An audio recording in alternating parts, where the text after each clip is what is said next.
बंदी छोड़ सतगुरु रामपाल जी महाराज जी की जय हो। परमपिता परमेश्वर जी की आप सभी प्यारी आत्माओं को मुझ पवन दास का सत्साई। पुण्यात्माओं, दया पूज्य गुरुदेव जी की, जिनके आशीर्वाद से आज एक बार पुनः आप और हम सभी भगत भाई बहन सोशल मीडिया के माध्यम से परमपिता परमेश्वर सतगुरु रामपाल जी महाराज जी की महिमा गुणगान के लिए एकत्रित हुए हैं। और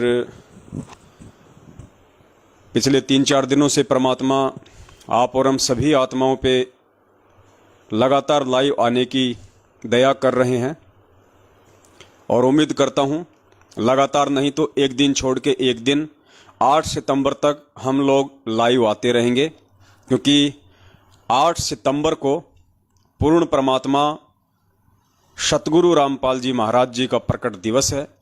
8 सितंबर 1951 के दिन गांव धनाना, जिला सोनीपत, हरियाणा की पावन भूमि पे वो कबीर परमेश्वर अपने निज लोक सतलोक से गति करके अच्छी आत्माओं के लिए भारतवर्ष की इस पावन भूमि पे प्रकट हुए।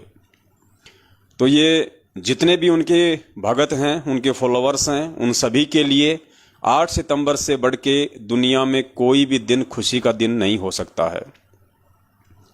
खुशी के दिन का मतलब ये नहीं कि उस दिन हम डीजे बजाएं, उस दिन हम कोई पार्टी करें, उस दिन हम कोई डेकोरेशन करें, हम कोई बैलून फोड़ें, क्योंकि ये भक्ति मार्ग है। भक्ति मार्ग में खुशी कौन सी है उसे हमें समझना पड़ेगा ज्ञान आधार से।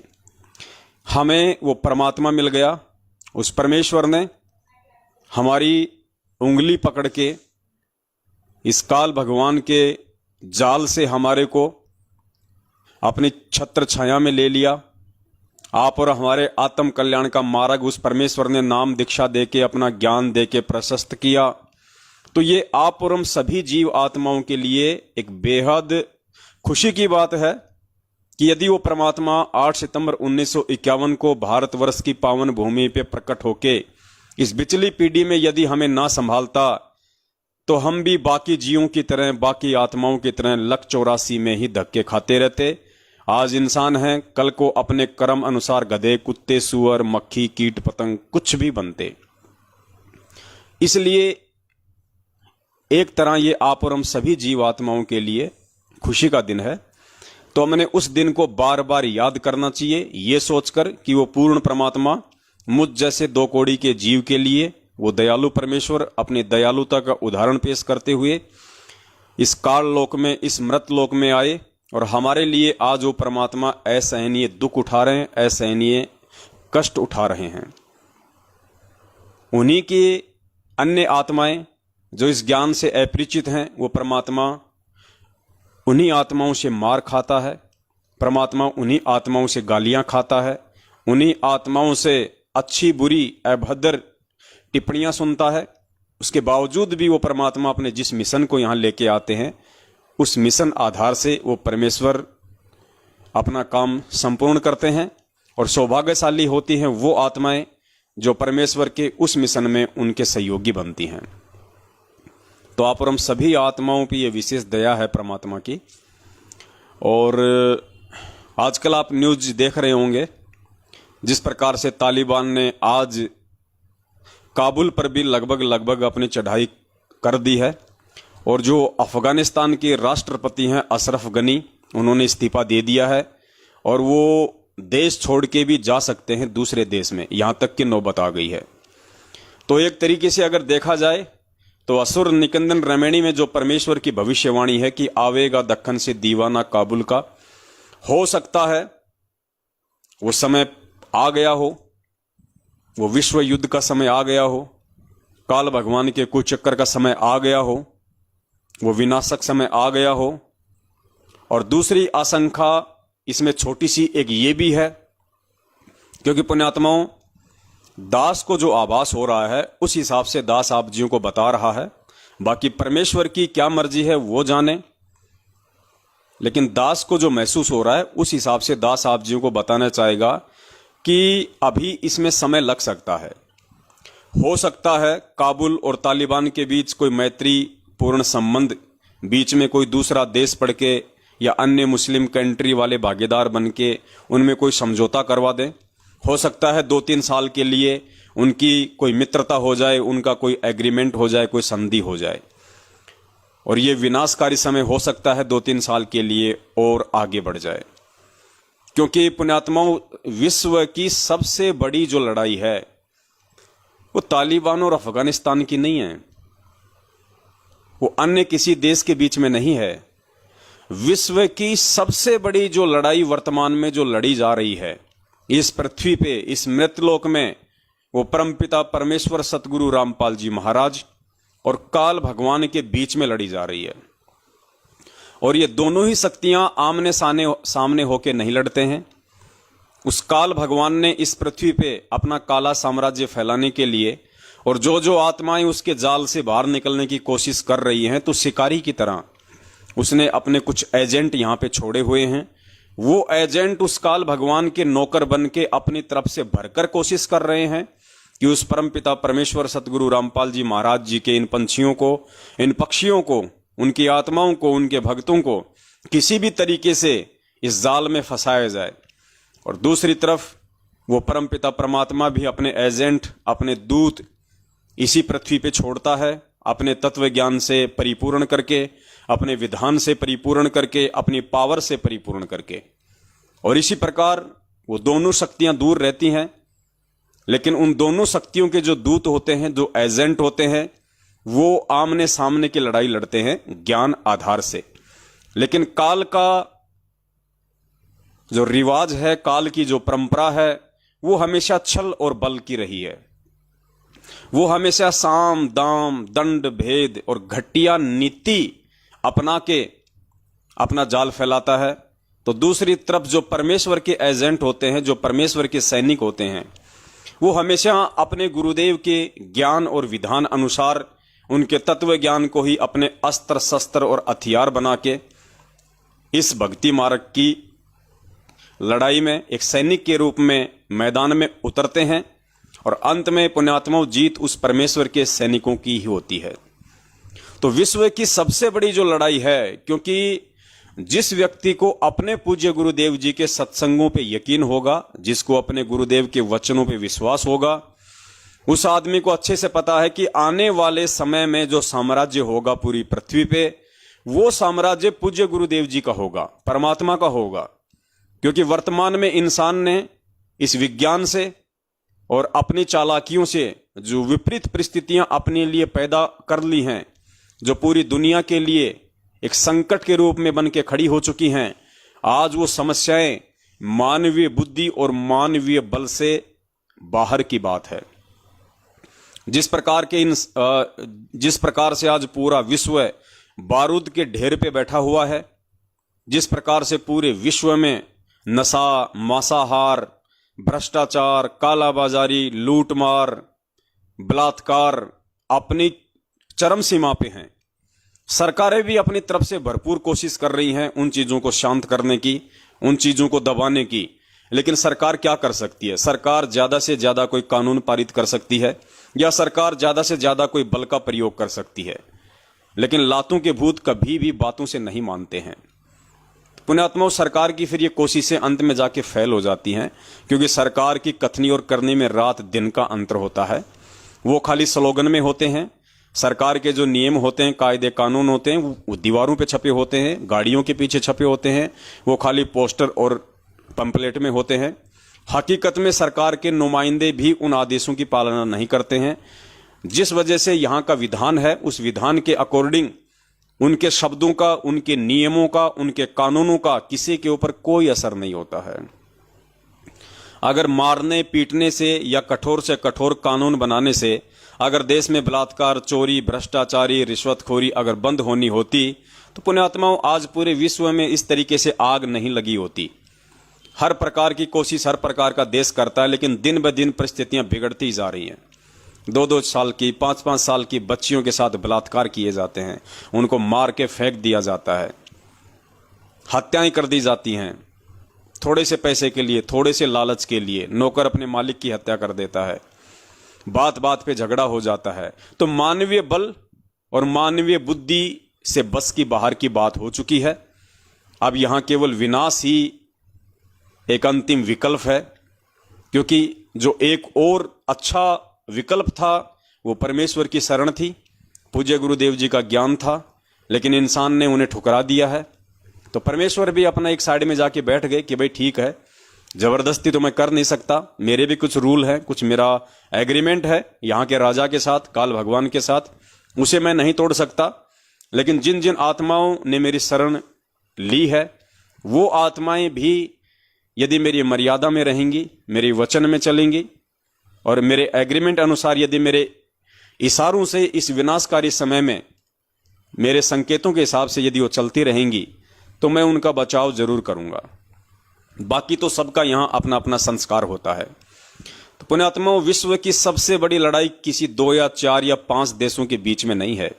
तालिबान और अफगानिस्तान की लड़ाई विश्व की सबसे बड़ी समस्या या कोई लड़ाई नहीं है। सबसे बड़ी लड़ाई वर्तमान में इस पृथ्वी पे यदि है तो काल भगवान और परमात्मा के बीच में है। और आप सबको पता है, काल भगवान ने अपने एजेंट के रूप में इस पृथ्वी पे परमपिता परमेश्वर सतगुरु रामपाल जी महाराज जी के इर्द गिर्द उनके कलयुगी परिवार के रूप में उनके भाई बंधु, बेटा बेटी, जवाई, रिश्तेदार, स्टेट कोऑर्डिनेटर, अन्य मायाधारी मस्करे जो ज्ञान को आधार ना बना के चापलूसी और चाटुकारिता में ज्यादा विश्वास रखते हैं। उन्हें लगता है कि हमें तो गुरुजी के परिवार वालों की चापलूसी ही सतलोक पहुंचा देगी। अगर हम गुरुजी के परिवार वालों के चप्पल चाटते रहे ढूंढे या समोसे कचौरी समझ के, तो हो सकता है परमात्मा हमें धक्का मार दे, लेकिन ये उनकी महाभूल है। तो इस पृथ्वी पे जो काल की तरफ से जो एजेंट हैं वो सतलोक आश्रम मैनेजमेंट हरियाणा है, और परमेश्वर की तरफ से उनके जो दूत हैं वो आप और सभी सत्सेवक भाई बहन हो, जो पिछले 7 वर्षों से इन काल एजेंटों की गालियां खा रहे हो, इन काल एजेंटों की मार खा रहे हो, इन काल एजेंटों से बचते हुए और परमेश्वर के विधान अनुसार सत्संग में सच्चाई का प्रचार प्रसार कर रहे हो। आप जिस स्वयं इतनी बड़ी संकटों में, दुखों में, तकलीफों में रह रहे हो, लेकिन अपने भगत भाई बहनों तक ये ज्ञान आधारित संदेशे और परमात्मा के विधान की जानकारी पहुंचाना हरगिज नहीं छोड़ रहे हो। तो ये एक पहचान होती है कि कौन परमात्मा का है और कौन काल का है। आपके पास जब कोई भी भगत भाई बहन बात करता है तो आप बड़े प्यार से उनकी जो भी शंका होती है, समस्या होती है, आप उनको सुनते हो धैर्य के साथ में, और फिर बड़े ही प्यार से, बड़ी ही विनम्रता और आधीनी से आप जी परमपिता परमेश्वर जी के ज्ञान अनुसार उसका समाधान करते हो। भले ही उसमें 10 मिनट लगे, आधा घंटा लगे, 1 घंटा लगे। दूसरी तरफ जो काल एजेंट हैं, उन्हें जब कोई फोन करता है और जैसे ही उनसे कोई ऐसा सवाल कर लेता है जो गुरुदेव के ज्ञान के जो खिलाफ, गुरुजी के विधान के खिलाफ संगत में जो करवाई जा रहा है, जो कुकर्म करवाए जा रहे हैं, उनसे संबंधित यदि कोई क्वेश्चन कर लेता है, कोई सवाल कर लेता है कि भगत जी हमें गुरुजी ने तो सत्संगों में ये बताया था, गुरुजी ने तो कहा था कि जहां पे धार्मिक भंडारे होते हैं वहां पे उस परमात्मा को किसी न किसी रूप में उसके आना पड़ता है अपने बच्चों को आशीर्वाद देने के लिए, ये परमात्मा का विधान है। तो आप लोगों ने क्यों उस परमात्मा के विधान को तोड़ते हुए मनमुखी रूप से इस संगत में पीले पर्चे निकाल निकाल के, जैसे गुरुजी आपकी जेब में बैठे हैं 24 घंटे, मन में आया तब गुरुजी का बटन दबाया और गुरुजी ने आपको पीला पर्चा निकाल के दे दिया। क्यों संगत को गुमराह कर रहे हो? अगर संगत में जगह जगह अगर परमात्मा के बच्चे 10, 20, 50, 100, 200 इकट्ठे होके अगर उस परमेश्वर को भोग लगा रहे हैं, पूज्य गुरुदेव जी को भोग लगा रहे हैं, थोड़ा बहुत हलवा प्रसाद बना रहे हैं, बैठ के परमात्मा का सत्संग सुन रहे हैं घंटे 2 घंटे, आपस में बैठ के परमात्मा की चर्चा कर रहे हैं, आपस में एक दूसरे की शंकाओं का साध संगति के माध्यम से यदि कोई समाधान हो रहा है, और आए हुए भगत भाई बहनों को यदि भंडारा करवाया जा रहा है, तो उसमें दिक्कत क्या है? ना तो इस बात के लिए कभी गुरुजी ने 27 साल से मना किया, और ना ही ऐसा है कि गुरुजी ने कभी सतलोक आश्रम बरवाला में या करोथा में अपने भक्तों को भंडारे ना करवाए हों। गुरुदेव तो पहले भंडारे से छिकाया करते थे, अच्छी तरह उनका पेट भरा करते थे, उसके बाद गुरुजी उनको सत्संग में बैठने की सलाह देते थे कि बच्चों आराम से खाओ पियो, पहले तसल्ली से, उसके बाद में सत्संग सुनो। वरना खाली पेट में चूहे कूदते रहेंगे, तुम्हारा ध्यान खाने पे रहेगा, सत्संग पे तुम्हारा ध्यान कम रहेगा। तो भगत जी आप क्यों आज उसी परमात्मा के आदेशों की आड़ में, जबकि ऐसा कोई आदेश भी नहीं आप और हमें दिखाया जाता उस परमात्मा का, ना कोई परमात्मा का वीडियो हमें दिखाया जाता कि साहब ये जेल से गुरुजी का वीडियो आ गया, गुरुजी अपने मुख कमल से बोल रहे हैं देखो जेल में बैठे हैं, सामने सलाखें हैं। ऐसा भी नहीं है। खाली एक पीला पर्चा जिसे कोई भी भगत भाई बहन अपने मोबाइल से टाइप कर सकता है, कुछ भी उसमें लिख सकता है। ना उस पीले पर्चे में परम पिता परमेश्वर सतगुरु रामपाल जी महाराज जी बोलते हुए दिखाई दे रहे हैं, ना उस पीले पर्चे में गुरुजी बोलते हुए सुनाई दे रहे हैं, ना उस पीले पर्चे में कोई गुरुजी का कोई अंगूठा है, ना उनका कोई साइन है, ना ऐसा कोई पुख्ता कोई प्रमाण है, ना उनके सत्संगों से उस पीले पर्चे में लिखी गई वाणियां और शब्द मेल खाते हैं, ना गुरुजी के वचनों से मेल खाते हैं। उनको जबरदस्ती हिटलर की तरह संगत पे एक तानाशाही फरमान के रूप में थोप दिया जाता है। और जो भगत भाई बहन उसके खिलाफ सच्चाई जानना चाहता है, कोई सवाल करता है, तो कह देंगे कि तुम तो पवन दास की भाषा बोल रहे हो, तुम तो गुरुद्रोही की भाषा बोल रहे हो। यानी सच्चाई का दूसरा नाम काल भगवान ने गुरुद्रोही बना दिया। सच्चाई का दूसरा नाम देशद्रोही और गुरुद्रोही। ये चाल है पुण्यात्माओं काल भगवान की। वो इस तरीके से जीवों को भ्रमित करता है और आज उसने लाखों को भ्रमित कर रखा है। लाखों को, गुरुजी के लाखों भक्तों को उसने अपने कांख में दबा रखा है, कांख में, इन एजेंटों के माध्यम से।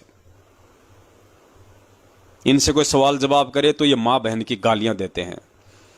इनसे कोई सवाल जवाब करे और इनकी बात को ना माने, और जो भगत अपने गुरुजी के ज्ञान अनुसार ही चलने का प्रयास करे, तो ये भगत गुंडों की तरह एक टीम बना के 2-2 3-3 गाड़ियां लेके उस भगत के घर पे जाते हैं, हथियारों से लैस होके, रोड डंडे हॉकी, और उस भगत को वहां जाके जानवर की तरह मारते हैं। और फिर कहते हैं कि परमात्मा ने हमें सारनाम दे रखा है, हमारा तो सतलोक जाने का समय बहुत नजदीक है। और वो सत्सेवक, वो परमेश्वर के दूत, उनके वो डंडे भी खाते हैं, जैसे मीरा जी ने खाए, भगत प्रहलाद जी ने खाए, अन्य महापुरुषों ने खाए। और डंडे खा खा के उन महापुरुषों ने परमात्मा की प्राप्ति की। उन्होंने वापस डंडा नहीं उठाया। अगर 5 काल एजेंट मार रहे थे तो वो भी तो 2-4 मार सकता था।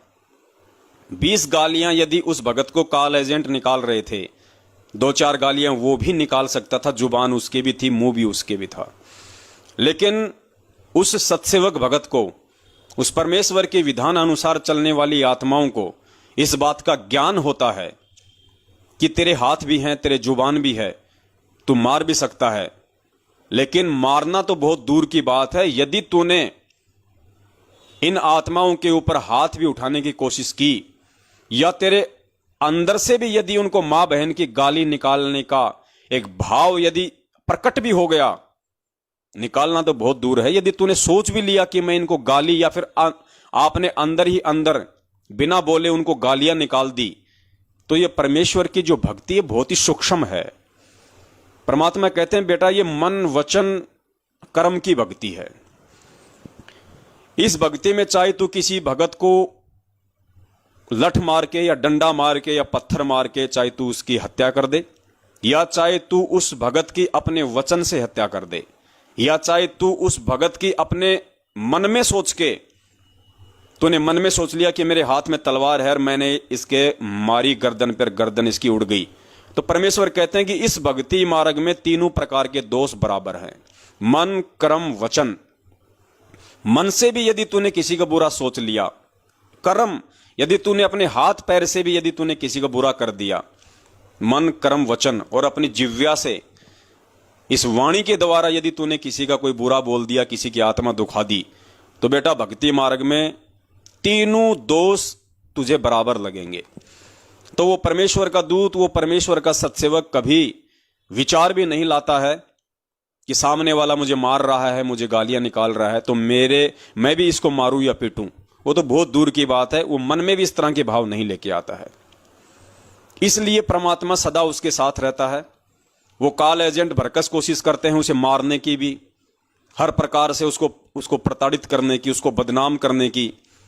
लेकिन जिसके सिर के ऊपर परमात्मा का पंजा होता है, परमात्मा का आशीर्वाद होता है, क्योंकि सत भक्ति मार्ग में यदि कोई सच्चाई के लिए खड़ा हो सकता है या खड़ा रह सकता है तो केवल उस परमपिता परमेश्वर के आशीर्वाद से, उनकी मेहर, उनकी कृपा के बिना बिल्कुल भी संभव नहीं है कि कोई भी जीव वो काम कर सके भक्ति मार्ग में जो काम वो समर्थ परमात्मा करता है। तो पुण्यात्माओं, इस पृथ्वी पे काल एजेंट के दूतों के अलावा जो परमेश्वर वाले सैनिकों की भूमिका, उनके दूतों की भूमिका जो निभा रहे हैं आज इस पृथ्वी पे, वो आप और हम सतसेवक हैं।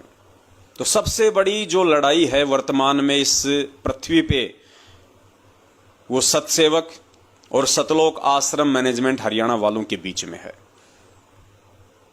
तो हो सकता है जो काबुल वाली जो भविष्यवाणी है परमात्मा की, वो आगे भी बढ़ सकती है।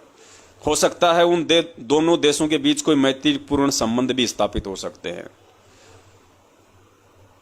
क्यों? क्योंकि परमात्मा यहां पे आप और हम भक्तों के लिए आए हुए हैं, और परमेश्वर हमें तब तक सतलोक लेके नहीं जा सकते हैं जब तक कि हम स्वयं अपने बुद्धि विवेक से उनके ज्ञान पे विचार विमर्श करके हम जब तक कोई सही तरीके से डिसीजन लेना ना सीख जाएं, हम इस काल भगवान की सूक्ष्म चालों से परिचित होना ना सीख जाएं, तब तक वो परमात्मा हो सकता है इस आर जेल में रहने की भी भूमिका करे। क्योंकि हमने किसी के बहकाव में नहीं आना कि गुरुजी 2 महीने में आ रहे हैं, गुरुजी बहुत जल्दी आ रहे हैं, गुरुजी ने आदेश दिया है बेटो आश्रम बनाओ, मैं बहुत जल्दी आ रहा हूं। ये काल एजेंटों की बहानेबाजियां होती हैं संगत को अपने पीछे लगाए रखने के लिए, जबकि हकीकत क्या है वो परमेश्वर के ज्ञान आधार से समझ में आएगी। अरे परमात्मा आप और हमारे लिए आया, और संगत ही यदि कुंभकर्ण की तरह जागना नहीं चाहती है, संगत यदि अपने गुरुदेव के वचन पे चलना नहीं चाहती है, संगत यदि चापलूसी और चाटुकारुता में ही अपना जीवन बर्बाद करना चाहती है, तो परमेश्वर यहां आया किसके लिए? और फिर बाहर क्यों आएगा वो परमात्मा? क्या पड़ी है फिर उस परमात्मा को? अरे 2014 में आप और हम सभी मंदबुद्धि मूर्खों को परमात्मा जिस हालत में छोड़ के गया था, अगर उसी हालत में आज हम रहेंगे तो परमात्मा किसके लिए आएगा? इससे अच्छा तो परमात्मा जेल में बैठा रहेगा। कम से कम जेल में वहां पे कुछ भक्तों को अपना ज्ञान तो समझाएगा, कुछ आत्माओं को अपने शरण में लेके अपने ज्ञान से उनको परिचित तो करवाएगा। जैसा मूर्ख वो छोड़ के गया था, जैसी गुंडई हरकतों के साथ वो परमात्मा यहां पे अपने भक्तों को छोड़ के गया था, जो गुंडई हरकत उन्होंने बरवाला कांड में दिखाई पूरी दुनिया के सामने, और जिस तरह की जो घटिया हरकतें, जो मवालियों वाली हरकतें सतलोक आश्रम मैनेजमेंट हरियाणा वालों ने पूरी दुनिया को दिखाया और अपने गुरु का नाम रोशन किया कि देखो हम हैं संत रामपाल जी महाराज के भगत, और इसे कहते हैं तत्व ज्ञान। कि 27 साल से तत्वदर्शी संत से तत्व ज्ञान लेने के बाद भी हमने हथियार उठाने नहीं छोड़े, हमने पेट्रोल बम फेंकने नहीं छोड़े, हमने गालियां निकालनी नहीं छोड़ी, हमने लोगों को मारना पीटना नहीं छोड़ा। तो इन्होंने खूब नाम रोशन किया अपने बाप का बरवाला कांड के दौरान।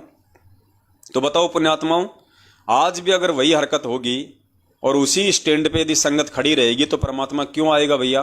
किसके लिए आएगा परमात्मा? पुण्यात्माओं, जितना जल्दी आप और हम समझ जाएं, सोचो उतना जल्दी परमात्मा बाहर आएंगे, क्योंकि परमेश्वर आप और हमारे लिए आए। और एक कहावत आपने सुनी होगी कि भगत के वश में है भगवान, भगत के वश में है भगवान। बाकी संगत समझे या ना समझे, अगर परमेश्वर की अगर 50% संगत भी जिस दिन उनके ज्ञान को आधार बना के और इस भक्ति मार्ग पे चलना सीख लेगी, उसी दिन परमात्मा ये समझ लेना पुण्यात्माओं प्रसन्न हो जाएंगे, प्रसन्न हो जाएगा परमात्मा। क्योंकि 50% भगत उनके समझ जाएं कि मेरा गुरु कौन है, मेरा गुरु कौन से लोक से आया है, इस पृथ्वी लोक में क्यों आया है, मेरे गुरु का क्या मिशन है, मुझे क्या करना चाहिए क्या नहीं करना चाहिए। इस बात को जब कोई भगत समझ लेगा उनके ज्ञान को आधार बना के, पुण्यात्माओं उस परमात्मा के बाहर आने में फिर देर नहीं है। और 50% भक्तों का समझने का मतलब है चारों युगों में सबसे ज्यादा आत्माओं का समझना, क्योंकि ये चौथा युग और चौथे युग में बिचली पीढ़ी ये परमात्मा ने इसीलिए सेलेक्ट की थी, और इसीलिए परमात्मा ने हमारे को ये अक्षर ज्ञान करवाया, शिक्षा दी, टेक्नोलॉजी दी, ताकि हम बहुत जल्दी उनके ज्ञान से हम परिचित हो जाएं। सही कौन है, गलत कौन है, गुरुजी ने हमें जो पाठ पढ़ाया उस पढ़ाए हुए पाठ के अनुसार हमारे को उल्टी दिशा में कौन लेके जा रहा है, इन बातों को जो व्यक्ति पकड़ना सीख जाएगा उसी का नाम भगत है, उसी को सच्चा सेवक कहते हैं, उसी को सत्सेवक कहते हैं। तो जिस दिन ये जितनी भी संगत है आज पूज्य गुरुदेव जी की 15 से 20 लाख की, बाकी इनका काम तो है ही झूठ बोलना, क्योंकि इनका बाप झूठ बोलता है काल भगवान, तो ये कौन सा यहां पे सतवादी राजा हरिश्चंद्र की भूमिका निभाएंगे हैं? जब ये चुनावों के समय आते हैं तो इनके स्टेट कोऑर्डिनेटर उस कुत्ते की तरह मुंह उठा के इनको क्या बोलना है मालूम नहीं, हम क्या बोल रहे हैं। हम संत रामपाल जी महाराज जी के पूरे हिंदुस्तान में 3.25 करोड़ चेले, कोई कहता है 2.25 करोड़ शिष्य, वो विष्णु साहू कहता है कि 3 करोड़ भगत हैं हमारे गुरु जी के पूरे देश में, 3 करोड़ भगत है। और ये जितने भी नकली संत ना, इनको परमात्मा के पैका नहीं पता इनको परमात्मा के। हाँ, और मैं कहता हूं अगर 6 महीने में अगर मेरे गुरु जी बाहर नहीं आए 6 महीने में तो मैं अपनी गर्दन कटवा लूंगा। आज 2 साल हो गई, उस नालायक की गर्दन गेंडे से भी ज्यादा मोटी हो रही है। तो ये झूठे हैं, ये मक्कार हैं, क्योंकि ये काल भगवान के एजेंट हैं। ये कुछ भी करेंगे, ये बलात्कार भी करेंगे, ये नालायक, ये अय्याशा भी करेंगे, ये अपनी ही माता बहनों के साथ में, जिन्हें हम संगत वाली बहन बेटियां कहते हैं। तो मेरी विनती है पुण्यात्माओं, अगर किसी भगत भाई बहन की यदि ऐसी कोई बेटी या ऐसी कोई पत्नी, पुण्यात्माओं उनको अकेले इनके आश्रमों में मत जाने दिया करो। ये फर्जी आश्रम है, ये अय्यासियों के अड्डे हैं। बैतूल आश्रम में इन्होंने 2-2 स्विमिंग पूल बना रखे हैं। किस लिए बना रखे हैं भैया, किस लिए? एक स्विमिंग पूल बनाया था इन गद्दारों ने सतलोक आश्रम बरवाला में, गुरुजी के मना करने के बावजूद। वो एक आश्रम 2014 बरवाला कांड में गुरुजी की बदनामी का कितना बड़ा कारण बना। शिक्षा नहीं ली इन्होंने, और बैतूल में जो आश्रम इन्होंने बनाया है उसमें 2-2 स्विमिंग पूल ठोक दिए इन्होंने। किस लिए रे? क्या जरूरत है स्विमिंग पूल की? बाथरूम में नहाना तुम्हारे को पसंद नहीं है क्या? तो ये है पुण्यात्माओं, ये काल भगवान के एजेंट हैं। इन्होंने इस भक्ति मार्ग को धार्मिक धंधा समझ रखा है, अपने आत्म कल्याण का मार्ग नहीं समझ रखा इन्होंने इन आश्रमों को अपने बाप दादाओं की अपनी खुद की प्रॉपर्टी समझ लिया है। पैसा संगत का है, आदेश की आड़ गुरुजी की, और अपनी खुद की इन्होंने पर्सनल प्रॉपर्टी समझ ली है। काल भगवान ने इनको ऐसा बांध रखा है। तो मेरा निवेदन है संगत में, कोई भी अपनी जवान बहन बेटियों को इनके फर्जी आश्रमों में ना भेजे अकेली को। अपनी को साथ लेके जाना, अपनी को साथ लेके आना, वरना आज से 6 महीने पहले आप सभी को पता है क्या हुआ था। मध्य प्रदेश के धार जिले के नामदान केंद्र पे एक आदिवासी समाज की बहन थी, भील समाज की, अपने 2 बच्चों के साथ में, छोटे छोटे बच्चे थे उसके, भूरी दास ने उसका पूरा एड्रेस, उसका आधार कार्ड, 3 घंटे का वीडियो बनाया था लाइव आके। वो बहन नाम शुद्ध करवाने के लिए गई थी मध्य प्रदेश के धार जिले के नामदान केंद्र पे, और वहां जो सेवादार बैठता है उस नालायक ने 8 दिन तक उस बहन का देह शोषण किया। 8 दिन तक। उस बहन का एक छोटा बच्चा था 2 साल का, एक 5 साल का, उन दोनों बच्चों को कहीं और किसी व्यक्ति के पास में छोड़ के आ गया 8 दिन। और उस बहन को अकेली को उसने नामदान के ऊपर 8 दिन तक उस बहन के साथ उसने बलात्कार किया, उसका शोषण किया 8 दिन तक। और उसके बाद जब संगत में फैल गई, जब उसके पति ने ढूंढना शुरू किया, FIR करवाई, और जब मालूम पड़ गया कि इन लोगों ने ऐसा ऐसा किया है, तो इन गद्दारों ने उस बहन को डरा के, धमका के, उसको कोर्ट में ले जाके उस बहन से एफिडेविट करवा लिया। एफिडेविट लिखवा लिया कि मैं तो मेरी सहमति से आई थी इसके पास में, जबकि वो हरामखोर, वो जो सेवादार था वहां का, वो शादीशुदा, उसके बच्चे। एफिडेविट लिखवा दिया उस बहन से। वो एफिडेविट मैंने आप सबको दिखाया था। वो उस बहन को डरा के धमका के दबाव में लेके एफिडेविट लिखवा दिया कि मैं तो मेरी सहमति से आई थी, मैं तो इसे प्रेम करती हूं। अरे गधे, तू शादीशुदा, वो शादीशुदा, तुम्हारा काहे का प्रेम हो गया? रे नालायको, पुण्यात्माओं, ऐसे ऐसे घटिया और कुकर्मी लोग हैं ये। क्योंकि ये जितने भी नामदान केंद्र हैं ये काल भगवान के केंद्र हैं, परमेश्वर के केंद्र नहीं है। 1994 से 2014 तक गुरुजी ने सत्संग किए। जिस आश्रम में गुरुजी ने सत्संग किए उसके अलावा गुरुजी ने दूसरा आश्रम नहीं बनाया, और जिस जगह जिस आश्रम में गुरुजी ने सत्संग किया उसके अलावा गुरुजी ने कहीं कोई दूसरा नामदान केंद्र नहीं खोला। तो आज जो 2014 से गुरुजी जेल गए हैं, तो क्या गुरुजी ये फर्जी नामदान केंद्र खोलने के लिए गए थे कि मैं जेल में जाके आदेश दूंगा फिर ये खोलेंगे? अरे अगर गुरुजी ने अगर ये आश्रम बनाने होते जगह जगह हर स्टेट में, तो परमात्मा को 27 साल हो गई थी। क्या परमात्मा नहीं बना सकते थे? क्या परमेश्वर नहीं बनवा सकते थे? लेकिन मालिक को पता था कि ये अगर मैंने ऐसा किया तो ये अन्य संतों की तरह ये धार्मिक धंधे में तब्दील हो जाएगा, पाखंडवाद शुरू हो जाएगा, क्योंकि काल के जीव हैं ये। तो परमेश्वर ने ना कोई नामदान केंद्र खोला कहीं, ना कहीं कोई आश्रम खोला, सिर्फ जहां गुरुजी रहते थे वही आश्रम, वही नामदान केंद्र। आज इन्होंने धर्म को धंधा बना लिया। गुरुजी के आड़ में 500-600 नामदान केंद्र खोल दिए। एक नामदान केंद्र से पुण्यात्माओं दिन के अगर 20,000 भी आ रहे हैं तो 500-600 नामदान केंद्र है। सोचो, इनकी 7 पीढ़ियां बैठी बैठी खा सकती है, लेकिन इन हरामखोरों को यह नहीं पता कि आने वाले समय में तुम्हारे ऊपर जो कहर टूटेंगे ना, तुम्हें उसका आभास भी नहीं है। तो संगत वाले सावधान रहें भाई, ये भगत नहीं है, ये आप लोगों को सूचित किया जा रहा है, चेताया जा रहा है, आपके आंखों के सामने की घटनाएं हैं। और फिर उस बहन के पति को उस मामले को दबाने के लिए, क्योंकि जब उसको मालूम पड़ा, वो अपनी पति को अपनी पत्नी को अपने घर पे लेके गया, उसने उसकी ऐसी देह तोड़ी उस बहन की, वो उसको बेचारी को हॉस्पिटल में एडमिट करवाना पड़ा। बुरी तरीके से उसने उसकी पिटाई करी। और उसके बाद जब उसने एफआईआर की तो उस मामले को दबाने के लिए कि कहीं हमारी बेइज्जती ना हो जाए, हमारे नाम उजागर ना हो जाएं, उस मामले को दबाने के लिए गुरुजी का ही आदेश बता के, देखो मध्य प्रदेश की संगत भी कितनी भोली है, गुरुजी का ही आदेश बता के कि गुरुजी का आदेश है, ये बात ऊपर नहीं फैलनी चाहिए। और गुरुजी ने आदेश दिया कि 15 लाख रुपए इकट्ठे करके इस बहन के पति को दो, मामले को रफा दफा करने के लिए। और 8 से 10 लाख रुपया उस बहन के पति को दिया गया मामले को रफा दफा करने के लिए। तो ये धर्म है या धंधा है, यह आपकी आंखों के सामने है। इसलिए जगह जगह ये फर्जी नामदान केंद्र खोले जा रहे हैं, जगह जगह इन्होंने आश्रम खोल दिए। जमीन बेचारे भोले भक्तों की, उनकी श्रद्धा का, उनके भाव का नाजायज फायदा उठाया जा रहा है। आदेश गुरुजी का बता दिया जाता है। बेचारे भोले भगत हैं, श्रद्धालु है। और अब क्या करेंगे? ये आश्रम बनने के बाद इन्होंने अपने अपने क्षेत्र बांट लिए, इन्होंने कुत्ते की तरह। क्योंकि मैनेजमेंट में पिछले साल लड़ाई हो गई थी।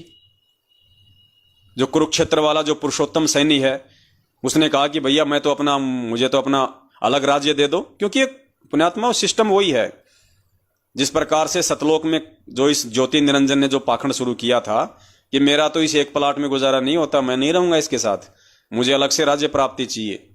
तो उसने पाखंड शुरू किया वहां पे, और उस पाखंड में कितने लोग फंस गए। इसी प्रकार फिर इन्होंने पाखंड शुरू कर दिया। उधर से जो बैतूल है, मध्य प्रदेश का स्टेट कोऑर्डिनेटर विष्णु साहू, उसने महेंद्र भगोड़े को पैसे भेजना बंद कर दिया। मालूम पड़ गया कि सब धार्मिक धंधा है, जितना खा लो उतना खा लो, कौन सा सरकारी काम है, कहां एंट्री हो रही है। उसने पैसा भेजना बंद कर दिया, वो अपनी प्रॉपर्टी बनाने लग गया। इधर से इसने पुरुषोत्तम ने जो कुरुक्षेत्र वाला है, इसने महेंद्र के खिलाफ इसने बगावत कर दी। तो महेंद्र ने सोचा कि बात बिगड़े उससे अच्छा है इसको कुरुक्षेत्र का एरिया दे दो। हिमाचल हुआ, कुरुक्षेत्र हुआ, ये 2-4 स्टेट इसको दे दो, पंजाब है। तो वो अपना 5 एकड़ जमीन में उसने कुरुक्षेत्र में अपनी झोपड़ी बांधनी शुरू कर दी। वो अपना फर्जी आश्रम बनाना उसने शुरू कर दिया, आदेश गुरुजी का। इधर से हरियाणा का स्टेट कोऑर्डिनेटर, उसकी भी महेंद्र से बिगड़ गई। और जो गुरुजी की बेटी है जो मंजू, वो अपने चाचा के विरोध में आ गई, वो हरियाणा के स्टेट कोऑर्डिनेटर के पक्ष में आ गई। और इन्होंने ले लिया रोहतक का सिंहपुरा आश्रम। तो पुण्यात्माओं, ये इनका सिस्टम चल रहा है वर्तमान में। अब बेचारी भोली संगत गुण की तरह, मोठ में जो गुण होता है ना, उसकी तरह पिस रही है अज्ञानता के चलते। तो हमारा काम केवल आप लोगों को सच्चाई से परिचित करवाना है। ये कुपात्र लोग हैं, इनको दान देने से जितना बचोगे उतना आपका फायदा है, और जितना आप इनको दान दोगे तो परिणाम आज आपकी आंखों के सामने है। रोजाना सैकड़ों की संख्या में लोग अकाल मौत मर रहे हैं भगत होके। परमात्मा जबरदस्ती आड़े हाथ नहीं लगाएगा। पुण्यात्माओं, सबसे बड़ी जो लड़ाई है ये सतसेवकों की और सतलोक आश्रम मैनेजमेंट हरियाणा के बीच की है। और जब तक ये परमेश्वर की 50% संगत भी ज्ञान आधार से चलना शुरू नहीं कर देगी, तब तक परमात्मा इंतजार करेगा। गुरुजी जेल से बाहर नहीं आएंगे। इस चीज को आप नोट कर लेना, क्योंकि परमेश्वर उन घटनाओं को आगे से आगे बढ़ा देगा। वो मालिक के हाथ में है। जो युद्ध आज होना हो, उस युद्ध को परमात्मा चाहे तो 2 साल बाद आगे बढ़ा देगा। उसको परमात्मा 4 साल भी आगे बढ़ा सकता है। ये मालिक की अपनी मर्जी है, क्योंकि परमात्मा इंतजार करेगा कि मेरे बच्चे समझ जाए, मेरे बच्चे समझ जाएं। क्योंकि परमेश्वर यदि आप और हमारे लिए आए हैं तो परमात्मा हर हद को पार करेगा। बिचली पीढ़ी है, हमें परमात्मा मौके पे मौके देगा। वो इंतजार करेगा कि ये नालायक, ये मंदबुद्धि समझें, मेरे मिशन को समझें, मुझे समझें। पुण्यात्माओं, जो पहले बहुत सारे जो भगत भाई बहन थे, वो जो गुरुजी से जो जुड़े हुए थे, बीच में वो किसी कारण से या मैनेजमेंट की इन मनमानी हरकतों के चलते बेचारे वो गुरुजी से दूर हो गए, गुरुजी से वो हट गए। बहुत सारी आत्माओं को इन्होंने तोड़ दिया उस परमात्मा से। दुनिया भर में जितने भी पंथ चले हुए हैं, और भी जो है, कहने का मतलब है वो परमात्मा समय का इंतजार करेगा। और समय का इंतजार परमात्मा इसीलिए कर रहा है क्योंकि परमेश्वर को पता है कि आत्माएं समझेंगी। और समझाने के लिए परमात्मा ने अपने सत्सेवक सैनिकों को इस मैदान में अपने तत्व ज्ञान रूपी अस्त्र शस्त्र दे के उतारा हुआ है। तो ये आप और हमारी भी एक विशेष भूमिका बनती है यहां पे कि हम अपने गुरुदेव के पद चिन्हों पे ही चलें। हम सत्सेवक भी बने हुए हैं, और यदि हम गुरुदेव के वचन को फॉलो नहीं करेंगे, कहीं भी यदि हमने कोई मनमानी हरकत कर दी, हमने यदि कोई त्रुटि कर दी, पुण्यात्माओं, हमने गुरुजी के जीवन को देख के चलना पड़ेगा। अगर हमें सक्सेस होना तो, अगर हमने परमात्मा को यदि हमने राजी करना है तो। पुण्यात्माओं, आज आप चाहे कोई कितना शाना बना फिरे अपने आप में, देखो दुनिया ने तो भांग की गोली ले रखी है, वो तो गुरुजी को कुछ भी नहीं समझते। और कौन समझेगा जब गुरुजी जेल में बैठे हुए हैं? तो ऐसी स्थिति में कौन उन्हें परमात्मा मान लेगा, जब खुद के भगत भाई उन्हें परमात्मा नहीं मान रहे, खुद उनके भगत होके उनको भगवान नहीं मान रहे, उनका जन्मदिन मना रहे हैं, उनके वचनों पे नहीं चल रहे। संत रामपाल जी महाराज जी को तो छोड़ो, उन्होंने एक पीले पर्चे को अपना गुरु बना लिया, जिसको कोई भी ऐरा गहरा नत्थु बहरा दारू खोरा कोई भी टाइप करके भेज सकता है। मतलब जरूरी नहीं कि जो पीला पर्चा है वो मैनेजमेंट ही भेजे। अगर दूसरे पंथ वाले भी अगर टाइम पास करने के लिए, उनको पता है कि संत रामपाल जी महाराज जी तो जो है वे एक पूर्ण संत हैं, लेकिन उनकी जो संगत है वो सबसे गई गुजरी है। दुनिया भर के जो संत हैं और जो भगत हैं बिल्कुल विपरीत है। काल प्रेरित जितने भी जो पंथ हैं, उनके जो गुरु हैं वो नकली हैं, लेकिन उनकी संगत असली है। क्योंकि भगत हमेशा अपने आत्म कल्याण के लिए जुड़ता है, भगत बेचारा भोला होता है। तो काल प्रेरित जितने भी जो पंथ हैं और संत हैं वो हैं नकली, लेकिन उनके भगत असली हैं। उनके भाव अपने गुरु के प्रति इतने दृढ़ हैं जितने आप और हमारे वालों के भी नहीं हैं। और इस पंथ में क्या है, हमारे वाले में, इसमें गुरु असली है तो संगत नकली है। इसमें सबसे ज्यादा गई गुजरी संगत है। दूसरे संत के भगत विचार करते हैं कोई भी बात होती है उस पर डिसीजन लेते हैं, एक दूसरे भगत भाई बहन से विचार विमर्श करते हैं। कोई भी बात उनके सामने आती है तो ज्ञान आधार से वो सोचते हैं कि यार क्या सही है क्या गलत है। वो आगा पीछा देखते हैं कि कल को अगर मैं ये कर्म करूंगा तो इसका क्या परिणाम निकलेगा। और हमारे वाले अगर पीला पर्चे में लिखा हुआ आ जाए कि सत साहिब जय हो बंदी छोड़ की, सतगुरुदेव जी की जय, आज दिनांक फलां फलां सतगुरुदेव जी का हिसार जेल से आदेश आया है कि सभी भक्तों ने भैंस के गोबर के गुलगुले और कौन सा है वो तेल आता है एक, उस तेल में उतार के खाने हैं। तो गारंटेड कहता हूं 90% लोग भैंस से अच्छा गोबर गाय का आता है, लेकिन गाय का भी यूज नहीं करेंगे। वो भैंस का ही गोबर लाएंगे कहीं ना कहीं से और रिफाइंड तेल लेके आएंगे और चढ़ा के कढ़ाई और गोबर के गुलगुले, गोबर में चीनी चानी मिला के बढ़िया गुलगुले से उतार के आराम से खाएंगे मस्ती से। ये हालत है इस संगत की। बिल्कुल विचार नहीं करेंगे, कुछ नहीं सोचेंगे ये लोग, क्योंकि ये बिल्कुल जैसे गुरुजी सत्संग में कहते हैं ना कि रे अंधविश्वासी होना तो बहुत अच्छी बात है। एक भगत का ये गुण है कि उसको अंधविश्वासी होना चाहिए, लेकिन अंधविश्वासी ब्लाइंड फेथ उसको अपने गुरु के ऊपर करना चाहिए, अपने गुरु के वचन पे करना चाहिए। अरे जब तक ना देखे निज नैना तब तक ना माने अपने गुरु के बहना। गुरु ने तो यहां तक बोला हुआ है, परमेश्वर ने अपनी वाणी में यहां तक कहा हुआ कि नालायक ये काल भगवान का लोक है और ये किस प्रकार से छल बल से और सूक्ष्म चाल से तुम्हें मारेगा तुम्हें मालूम भी नहीं चलेगा। इसलिए जब तक ना देखे निज नैना, जब तक अपनी आंखों से ना देख लो, अपने कानों से ना सुन लो अपने गुरुदेव के आदेश को, कहते हैं तब तक ना माने गुरु के बिना। कबीर साहब कहते हैं तब तक तू अपने गुरु के आदेश भी मत मानना। कैसे? कोई भी तीसरा व्यक्ति आके तुम्हें कहे कि ये गुरु जी का आदेश है, तो गुरु जी कहते हैं कि जब तक अपनी आंखों से ना देख ले, कानों से ना सुन ले, या उस आदेश को अपने गुरु के वचन से मेल ना कर ले कि सही है या गलत है, तब तक उस आदेश को फॉलो नहीं करना, वरना सीधा काल भगवान की सूक्ष्म चाल में जाएगा। तो यही चल रहा है वर्तमान में। तो परमेश्वर को ये गोबर के गुलगुले खाने वाले भगत नहीं चाहिए। परमेश्वर को ज्ञान आधारी आत्मा चाहिए, क्योंकि ये बिचली पीढ़ी है और बिचली पीढ़ी को परमात्मा ने ज्ञान मार्ग के रूप में चुना है। और जो व्यक्ति ज्ञान आधार से इस भक्ति मार्ग पे चलेगा वही टिकेगा और वही सफल होगा और वही परमेश्वर के काम का है। तो हो सकता है अफगानिस्तान या और जो दूसरा जो देश है तालिबान, हो सकता है उनके बीच कोई मैत्री भी हो सकती है, कोई बड़ी बात नहीं है। और 2-3 साल के लिए परमात्मा समय को बढ़ा सकता है आप और हम नालायकों को एक मौका देने के लिए, और उसके बाद भी कोई नहीं सुधरा तो सीधा गधे की योनि में जाएगा फिर।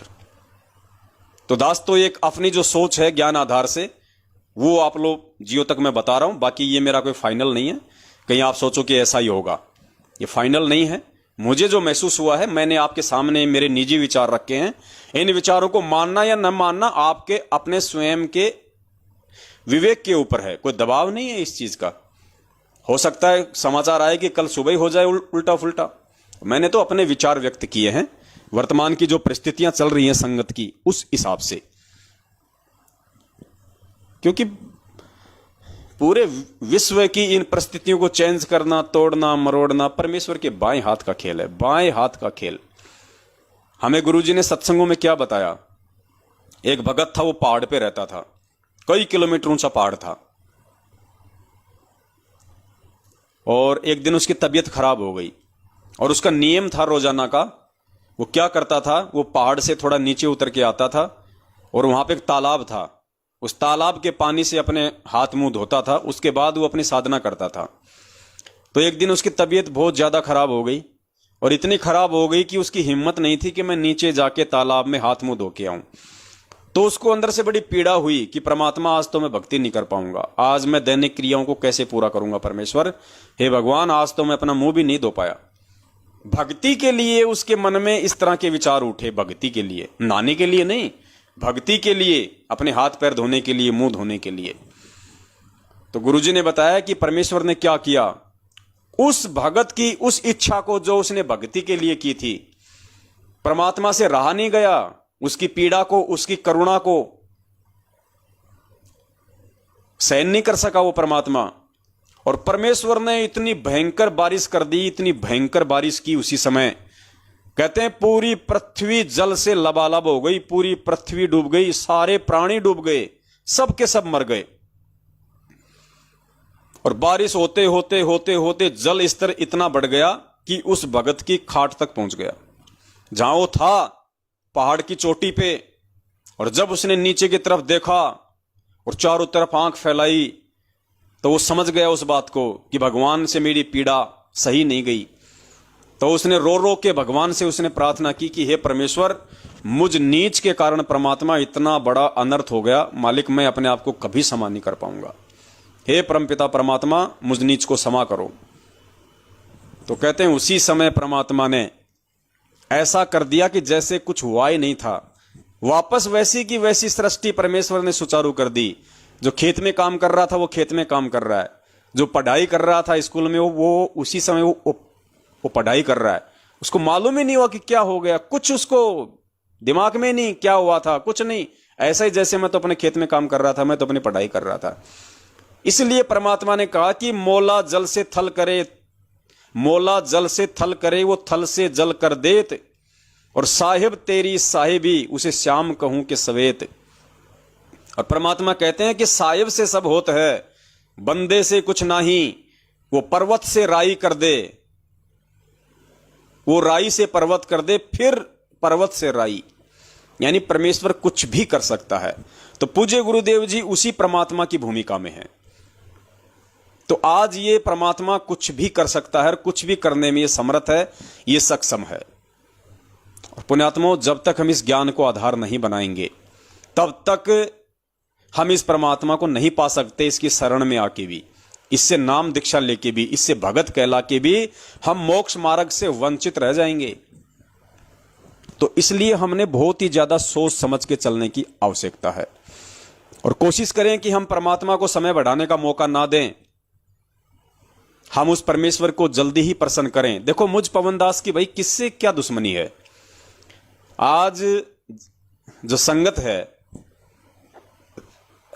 99% संगत तो कभी मुझसे मिली भी नहीं है, ना कभी मेरे से उन भाई बहनों ने बातचीत की है। सिर्फ एक पीले पर्चे के ऊपर यह लिखा हुआ देखकर कि पवनदास को सतगुरुदेव जी ने गुरुद्रोही घोषित कर दिया, जो उससे बात करेगा, जो उसके वीडियो देखेगा, उसके नाम खंड हो जाएगा। सिर्फ इस बात के चलते आज वो मेरे से इतनी नफरत पाल चुके हैं, मेरे से इतना राग द्वेष कर चुके हैं। शकल भी देख लेते हैं तो डर जाते हैं। मतलब काल आ जाए, एक तरफ पवनदास आ जाए तो काल भगवान से फिर भी ना डरें, लेकिन पवनदास को देखते तो उनकी लैट्रिन निकल जाएगी कि भैया बस अब तो सब कुछ मेरा खंड हो गया, लुट गया मेरा, तो पिट गया सब कुछ। इतना भयभीत हैं वो लोग मेरे नाम से, और सामने आ जाऊंगा तो क्या हाल होगी उनकी। तो ये क्या है? ये अज्ञानता है, ये मूर्खता है, मंदबुद्धिता है ये। और काल भगवान यही चाहता है कि ये आत्मा इसी तरीके से धूणे में सिर दिए रहें, इसी तरीके से धूणे में सिर दिए रहें। तो वो जो धूणे में सिर दे रखा उन भगत भाई बहनों ने, जो बहुत ज्यादा पढ़े लिखे भी शामिल हैं, जो अनपढ़ की भूमिका निभा रहे हैं, उनको जगाने के लिए ही परमात्मा ने ये साध संगति का ये प्रोग्राम रखवाया। अरे भाई, फिर तुम भक्तों में और उन दुनिया वालों में क्या अंतर है? वो दुनिया वाले संत रामपाल जी महाराज जी को देशद्रोही कहते हैं, वो दुनिया वाले संत रामपाल जी महाराज जी को हिंदू धर्म का विरोधी कहते हैं, वो दुनिया वाले संत रामपाल जी महाराज जी से व्यर्थ की राग द्वेष और ईर्ष्या पाले बैठे हैं। जब भी कोई रामपाल जी महाराज जी का जिक्र चल जाता है तो तुरंत उनको 2-4 गालियां ठोक देते हैं। क्यों बताओ? ना वो कभी गुरुजी से मिले, ना कभी उन्होंने गुरुजी से कोई बातचीत करी। सिर्फ लोगों की देखा देखी के चलते, जिन धर्म के ठेकेदारों ने अपनी दुकानें बंद होने के चलते गुरुजी के विरुद्ध जो बैड मार्केटिंग जो की हुई थी, जो उल्टा कुप्रचार किया हुआ था, जिनमें आर्य समाजी थे, अन्य कुछ नकली संत महंत थे, सिर्फ उनकी बातों को सुनने के चलते उन आत्माओं ने नहीं देखा कि संत रामपाल जी महाराज जी के सत्संग क्या है, संत रामपाल जी महाराज अपने सत्संगों में क्या बताते हैं, कितनी सच्चाई है, कितनी बुराई है। उन्होंने कुछ नहीं देखा उनके सत्संग, बस उनका नाम ले दिया और दो चार गालियां संत रामपाल जी महाराज जी को ठोक दो। तो वो जगत वालों की ये स्थिति है अपने गुरुदेव के प्रति। क्यों? बिना उनके विचारों से परिचित हुए, बिना उनके सत्संगों को सुने, सिर्फ देखा देखी में, लोगों के बहकावे में आके। और इधर संगत में क्या हो रहा है? सेम टू सेम वही स्थिति मुझदास को गुरुद्रोही बना के काल भगवान ने संगत वालों के दिमाग में बैठा रखी है। ना वो लोग मेरे वीडियो देखते, ना वो लोग ने कभी मेरे से बातचीत की। सिर्फ मैनेजमेंट वाले, गुरुजी के परिवार वाले, गुरुजी के रिश्तेदार, इनका जो धार्मिक धंधा दिन ब दिन जो कमजोर पड़ता चला गया, लोगों ने ज्योति पाठ और दान का सच्चाई से परिचित होकर पैसा देना छोड़ दिया, इनके उल्टे और मनवश कुकर्मों में सहयोग करना छोड़ दिया, तो इनको लगा कि तुम्हारा तो धंधा ही फेल हो जाएगा। जिस धार्मिक धंधे के लिए तुमने बरवाला कांड करवा के गुरुजी को जेल करवाई थी, उस हिसाब से तो तुम्हारी सारी की सारी प्लानिंग पे ही इस पवन दास ने पानी फेर दिया। तुम्हें तो महीने के अरबों आने थे, यहां तो बहुत डाउन हो गया सिस्टम। तो अब इनको चिंता हो गई अपने धंधे की, तो इन्होंने षड्यंत्र रचा कि किस प्रकार से इस पवन दास को संगत में डिग्रेड किया जा सकता है, किस प्रकार से संगत की नजरों में इसको गिराया जा सकता है, ताकि हमारा धार्मिक धंधा इन मूर्खों के सहारे यथावत चलता रहे। सेम टू सेम प्लानिंग उनकी, जो जगत वालों की, आर्य समाजियों की, नकली संतों की, संत रामपाल जी महाराज जी के प्रति थी। सेम टू सेम वही प्लानिंग उस काल भगवान ने इस पवन दास के प्रति गुरुद्रोही बनवा के मैनेजमेंट वालों के मार्फत संगत के दिलो दिमाग में बैठा दी। अरे जगत वाले तो गलती कर सकते हैं, वो तो अज्ञानी हैं, तत्व ज्ञानहीन हैं, लेकिन तुम क्यों अपनी जबरन अपनी टांग कटवा रहे हो भाई? अरे तुमने तो विचार करना चाहिए ना। अरे दुनिया वाले तो देशद्रोही की डेफिनेशन से अवगत नहीं है, उन्हें नहीं पता कि देशद्रोही कौन होता है, देशद्रोही की क्या परिभाषा है। अरे तुम्हें तो गुरुजी ने 27 साल से गुरुद्रोही की परिभाषा समझा रखी है कि गुरुद्रोही कहते किसे हैं, गुरुद्रोही होता कौन है, गुरुद्रोही के लक्षण क्या होते हैं। अरे गुरुद्रोही गुरुद्रोही सब कोई कहे, गुरुद्रोही न जाने कोई, गुरु से बैर ईर्ष्या करे, गुरुद्रोही कहावे सोई। अब ये गुरु से बैर और ईर्ष्या तो सतलोक आश्रम मैनेजमेंट हरियाणा कर रहा भाई। अरे गुरुद्रोही वो ही थोड़ी होता है जो गुरु जी के सामने खड़ा होकर उनको गालियां दे। वो भी गुरुद्रोही होता है जिनकी उल्टी हरकतों के चलते दुनिया उसके गुरुजी को गाली दे, जिनकी उल्टी हरकतों के चलते दुनिया जिसके गुरुजी की निंदा करे, उनसे बैर करे, उनसे ईर्ष्या करे। तो ये जो बरवाला जो कांड हुआ है और इस कांड के बाद जो दुनिया ने गुरुजी से ईर्ष्या करना शुरू की है, वो किन के चलते शुरू की है? खुद गुरुजी के परिवार वालों के चलते, गुरुजी के परिवार वालों की काल प्रेरित मनमानी हरकतों के चलते, जो इन्होंने भक्तों को कमांडो बनाए, भक्तों के हाथों में हथियार पकड़ाए। एक भगत परमात्मा का, और वो भी कबीरपंथी, कबीरपंथी तो चींटी तक नहीं मार सकता। तो ये सारे कुक्रम उस परमेश्वर की आड़ में भक्तों से किसने करवाए? कमांडो किसने बनाया? काले कपड़े की व्यवस्था किसने की? अरे दिल्ली से गाड़ियां भर भर के काले कपड़ों की आई तो कौन लेके आया? भगत लेके आएगा क्या? ये मैनेजमेंट वाले लेके आए। झंडे में 6-6 फुट के इन्होंने डंडे चढ़ा दिए और भक्तों के हाथों में थमा दिए। किसने? मैनेजमेंट वालों ने। बंदूकधारियों को बरवाला कांड से पहले बाहर से बुलाया गया और जूता घर की जो सेवा होती थी मेन गेट पे, उससे ऊपर जो 2 मकान बने हुए हैं, जो हॉल बना हुआ है, वहां पे उनको बैठा दिया गया बंदूकों के साथ। आमने सामने की प्रशासन से जो है लड़ाई लड़ने के लिए। दास ने अपनी आंखों से देखा क्योंकि मैं 18 दिन वहीं था। भक्तों के हाथों में जेसीपी फूंकने के लिए पेट्रोल बम किसने दिए? पुलिस वालों को पत्थरों से मारने के लिए आश्रम की छत के ऊपर ट्रॉली की ट्रॉलियां ईंट की फोड़ फोड़ के, पत्थरों की फोड़ फोड़ के वो किसने पहुंचाई रे? किसने पहुंचाई? तो ये किसने किए कुक्रम सारे? इन काल के एजेंटों ने, जो भगत के वेश में भेड़िए बन के गुरुजी के भगत होने की नौटंकी कर रहे थे। खुद गुरुजी का भाई, खुद गुरुजी के दोनों बेटे। अरे गुरुजी के बेटे तो इतने ज्यादा अय्यासबाज हैं दोनों, मनोज और वीरेंद्र इतने ज्यादा अय्यासबाज हैं, अय्यासबाज। एक लड़की में दोनों भाई काम निकाल सकते हैं। पुण्यात्माओं, आप लोग हकीकत से रूबरू हो जाओ, इतने नीचे गिरे हुए लोग हैं ये। आपको पता है गुरुजी का बॉडीगार्ड था संजय डाबोदा, जो बरवाला कांड के बाद में वांटेड था, उसके बाद वो पकड़ा गया था लगभग 3 साल पहले। संजय डाबोदा हरियाणा पुलिस में था। जब बरवाला कांड के बाद गुरुजी की रोहतक में पेशियां पड़ती थी, करोथा कांड के मुकदमों में, तो रोहतक में जो फर्जी नामदान केंद्र है, हरियाणा के स्टेट कोऑर्डिनेटर अमन गोदारा के घर पे, वहां पे जिंद चौक है, जिंद बाईपास बोलते हैं या उसको जिंद चौक बोलते हैं। पूछो इनसे, जब गुरुजी की पेशी थी वहां पे करोथा कांड की, तो उस संजय डाबोदा ने, गुरुजी के बॉडीगार्ड ने, जिस समय वो वांटेड था, भगोड़ा घोषित था, उसने गुरुजी के छोटे लड़के मनोज को मार मार के गाल क्यों सुजाया वहां पे? गुरुजी के छोटे लड़के मनोज का, क्योंकि वो मनोज भी वांटेड है, भगोड़ा घोषित है, आज भी छुपता हुआ फिर रहा है। उस संजय डाबोदा ने मार मार के उसके गाल क्यों सुजाए थे संगत के सामने? लोंडियाबाजी के चक्कर में, लड़कीबाजी के चक्कर में। ये आप लोगों को हकीकत नहीं बताएंगे पुण्यात्माओं। ये गुरुजी के लड़के पुस्तक सेवा करने जाते थे, माता बहनों के साथ में अश्लील हरकतें करते थे।